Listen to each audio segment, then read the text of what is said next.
আমি নিজের চোখে দেখেছি তুমি অজ্ঞান হয়েছিলে, আয়ুষ তোমাকে টানতে টানতে নিয়ে যাচ্ছিল। আয়ুষ, সত্যি করে বলো তো, কোথায় গিয়েছিলে তোমরা? ওরা আসলে আমাকে আনতে গেছিল। আয়ুষের কবে থেকে আমার বিয়ে দেওয়ার ইচ্ছে বলো, তুমি তো জানো। সেটা আমাকে খুঁজে পেয়ে না আমার সেই ইচ্ছেটা এবারে পূরণ করতে পারবো। কিন্তু বলো দাদা, কিছু বলবে? তা কিন্তু আমি জানি তুই খুব মন থেকে উৎসাহ নিয়ে এই বিয়েটার আয়োজন করেছিস, কিন্তু আমি যে কথাগুলো তোকে বলবো সেটা শুনে তুই আঘাত পাবি। আবার আমি এও জানি যে শেষমেশ এই কথাটাই তোকে সব থেকে বেশি আনন্দ দেবে। মানে কি কথা বলবে? একটা সত্যি, এমন একটা সত্যি যেটা শুনে তোর বর্তমানটা ওলটপালট হয়ে যেতে পারে ইন্দু। তাই কিন্তু কথাটা আয়ুষেরই তোকে বলা উচিত ছিল, কিন্তু আয়ুষ কুসুমকে ভালোবাসে, আর কুসুমও আয়ুষকে প্রাণ দিয়ে ভালোবাসে। তা কিন্তু ওরা যখন স্বামী স্ত্রী সেজে আমার বাড়িতে ছিল, তখন একজন মানুষ ওদের সন্দেহ করতে পারেনি যে ওরা স্বামী স্ত্রী নয়, কারণ ওদের এই সম্পর্কের সমীকরণটা এতটা সহজ, এতটা স্বাভাবিক, এতটা বাস্তব ছিল যে কুসুম এত আদর যত্ন করতো আয়ুষকে, কুসুমের আদর যত্নে এত ভালো থাকতো, এত সুখে থাকতো আয়ুষ, যে আমিও বুঝতে পারিনি। পরে অবশ্য আমি মন থেকে চেয়েছিলাম ওদের সম্পর্কটা টিকে থাকুক, ওদের বিয়েটা হোক, কিন্তু যেহেতু কুসুম তোদের বাড়ির কাজের মেয়ে, তাই আমি আর ইচ্ছেটা প্রকাশ করিনি। কিন্তু গতকাল যখন আমি আবার আসছিলাম, আমি এটা কিন্তু প্রমাণ পেয়েছি ওরা পরস্পরকে ভীষণ ভালোবাসে, ওরা বিয়ে করতে চায়।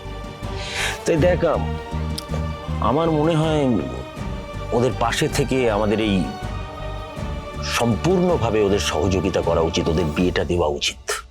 দেখ কিন্তু কুসুম এই বাড়ির বউ হওয়ার যোগ্য, সমস্ত গুণ আছে ওর। আয়ুষের সঙ্গে ওর নাম আগেও বহুবার জড়িয়েছে দাদা, তাই তোমার এই কথাগুলো শুনে আমি একটু অবাক হচ্ছি না। কিন্তু আমি আগেও বহুবার বলেছি, আরো একবার বলছি, তোমাকে বলছি যে আয়ুষ আর কুসুম ওরা দুজনে খুব ভালো বন্ধু, এর বাইরে কিছু না। ওদের বন্ধুত্ব দেখে তুমি অন্তত বাকিদের মতন ভুল বোঝো না দাদা।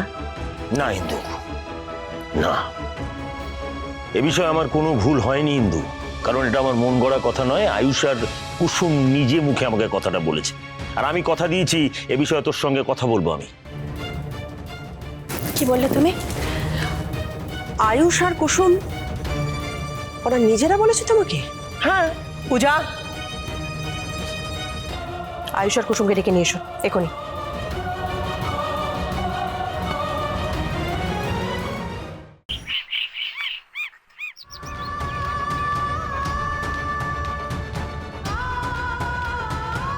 মা আমাকে ডেকেছিলে?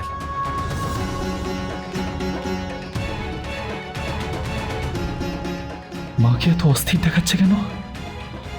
মামা কি তাহলে কথা বলেছে মায়ের সাথে আমার আর কুসুমের বিষয় নিয়ে? দেবী মা, কুসুম, দাঁড়াও, আজ একটা প্রশ্ন করবো তোমাদের দুজনকে। কিছু আড়াল না করে, ভনিতা না করে আমার প্রশ্নের সত্যি উত্তরটা চাই।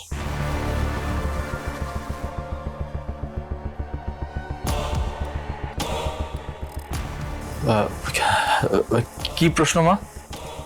দাদা বলছে যে তোমরা দুজনেই নাকি দাদাকে বলেছো তোমরা দুজনে দুজনকে ভালোবাসো এবং বিয়ে করতে চাও। কথাটা সত্যি?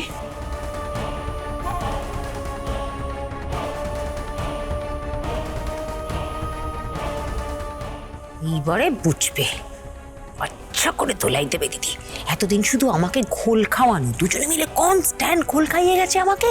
এবার দিদি সরাসরি প্রশ্ন করেছে, এবার কি উত্তর দেবে? কত ধানে কত চাল, এবার বুঝবে। বলো,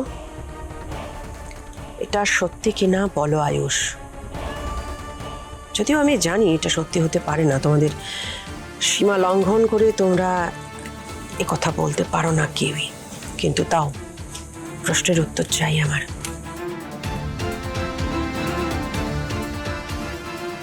দাদার ভুল ধারণাটা মেটাতে চাই, আর সেই জন্য সবার সামনে তোমাদের এই প্রশ্নের উত্তর দিতে হবে। বলো হ্যাঁ কি না।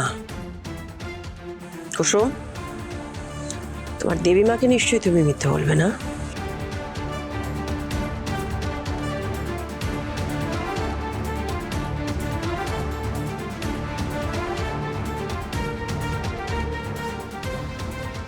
আয়ুষ, আমি জানি তুমি আমার চোখের দিকে তাকিয়ে মিথ্যে কথা বলবে না। পরিষ্কার করে বলো, কুসুম তোমার সত্যি শুধুমাত্র বন্ধু তো?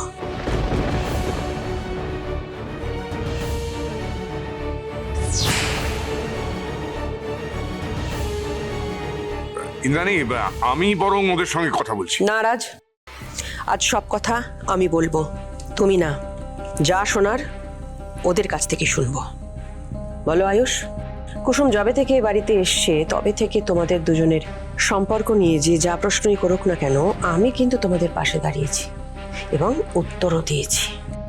এবারও দেব, এবারও তোমাদের পাশে থাকবো, সমস্ত ভুল বোঝাবুঝি মিটিয়ে দেবো। কিন্তু তার আগে বলো, তোমরা দাদাকে ঠিক কি বলেছ, যার জন্য দাদার মনে হলো যে তোমরা একে অপরকে বিয়ে করতে চাও?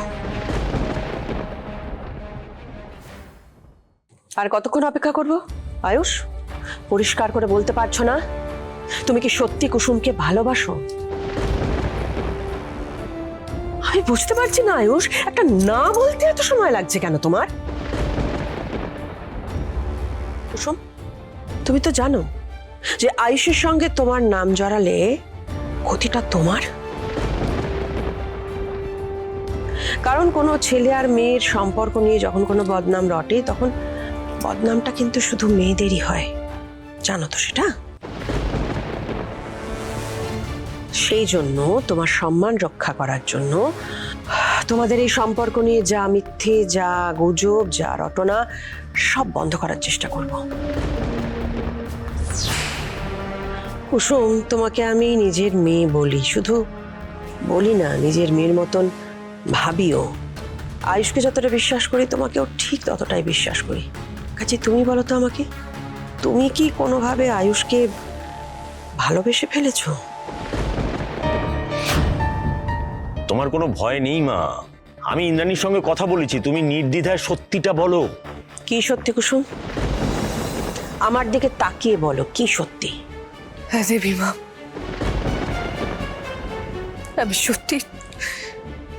আমি সত্যি ছোট সাহেবকে ভালোবাসি।